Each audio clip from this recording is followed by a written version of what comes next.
Okay, welcome back everybody. We're going to unbox Phantom's 410, and it's a crafted mid-tower chassis.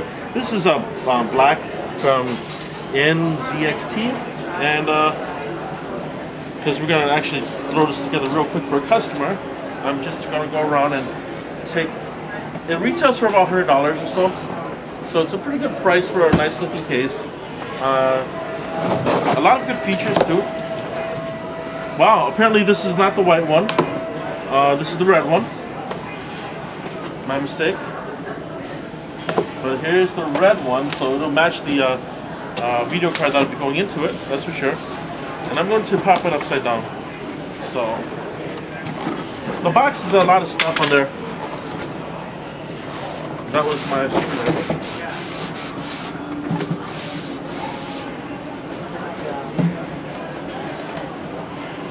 Okay, now, oh, electric static shocks. It's cold. It's winter time while we're filming this. Cameraman even has his coat on. Okay. And it's pretty hefty actually.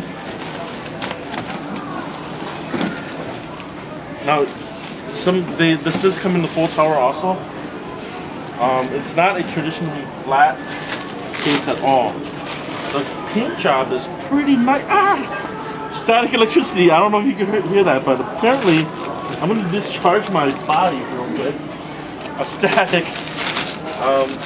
If you don't know, you can discharge your body of static. You can put your hand on the power supply, an active power supply. Even though we don't have. So this is the left side of the case. Pretty bland.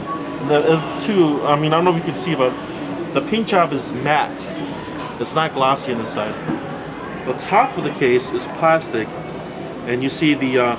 This looks like this is the volumes or a fan speed control, I believe. 2 USB 3.0, 2 USB 2.0 headphone microphone, and we have a power reset over here. And these buttons are not the greatest, I don't think, but it's nice. And on top, on the front, this is going to open up. If I can remember, you gotta push it. Gotta push it? That's it. Oh my gosh. Here we go. And it's not popping out. There we go. So, I was pushing it on it, and it wasn't popping out too easily. But here's the door. Let's try to see if it pushes in. It's a little bit better. I guess you have to be dead on right in the middle for it to push out. Okay, now let's take a look at the side. This is a mid ATX case. I mean, it is. This side is also matte and it's glossy on top, glossy in here, glossy here. So it's kind of weird that they did that kind of paint job. You know, some people might not like that. Here's the back of the case. You have 1, 2, 3, 4, 5, 6, 7 PCI Express power supplies mounted on the bottom. I/O plate here. It does have. We're gonna take out the side here, and you can see how much room you have on the left side of the case for cable management. Pops up pretty easily. This is heavy steel. I like it. It's heavy steel. Very thick. This is what the paint job is all over. So the paint job is very uniform. Looks pretty good. They have a lot of cable management here already. It didn't look like they had much room when I first looked at the outside of the case, but you can see here, you have roughly about an inch or so of cable spacing here. So I take it back. Looks like there's going to be some room here for cable management after all. Let's go to the side, and we're going to take out the side, which are really hard and stuck.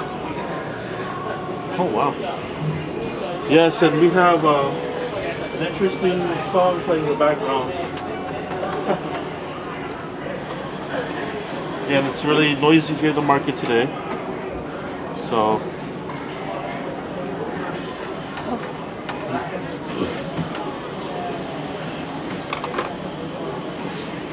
the top, there's no dust filter on top. And the fan is pretty far away from any flat surface. I'm not sure how effective this cooling is, but this is exhausting the air. That's where the fan is set. And this is pretty thick steel. I like the fact that it's very, very thick steel. And you can put a 120 to 140 millimeter fan inside. So there shouldn't be a problem in cooling in this case at all. The front has I believe it's a 140 millimeter fan or 120 millimeter fan. And here's the inside of the case. It's really nicely painted. It really is. There's an accessory box. It even has, if you can see here, this is actually to mount, and I'm going to take this out. This is actually to mount a fan, where you can direct airflow on the fan. It's a very good idea. I myself have used manual mounts that we create in shop to help some cooling in some other ones, so I definitely appreciate that. And this is going to be the accessory case. Let's see what they give us. More than likely just standoff screws and things like that. Black standoff screws. Some 28 millimeter screws. Everything is coated black. Some zip ties. It looks like there's a manual. A lot of cases don't have really good manuals. Phantom 410 manual. So we'll get this built in a little bit and we'll do a final video, but thanks for watching. Oh, it looks like this bay is modular too. This looks like it can actually pop out and you can see how it comes out. If this bay pops out, you can put a massive graphics card in here. And you know what, now that I'm actually having this apart too, I can actually see there's the one fan here. This thing is really rock solid. Oh, it wobbles a little bit. Okay, but otherwise it is pretty solid. It's a pretty solid case. For $100, not bad. I'm not a diehard color fan of red, but the paint job I would go for a black or maybe a white. Otherwise, it's a pretty nice case for the money. Anyway, thanks for watching. Any question or comments, post them at the bottom of the video.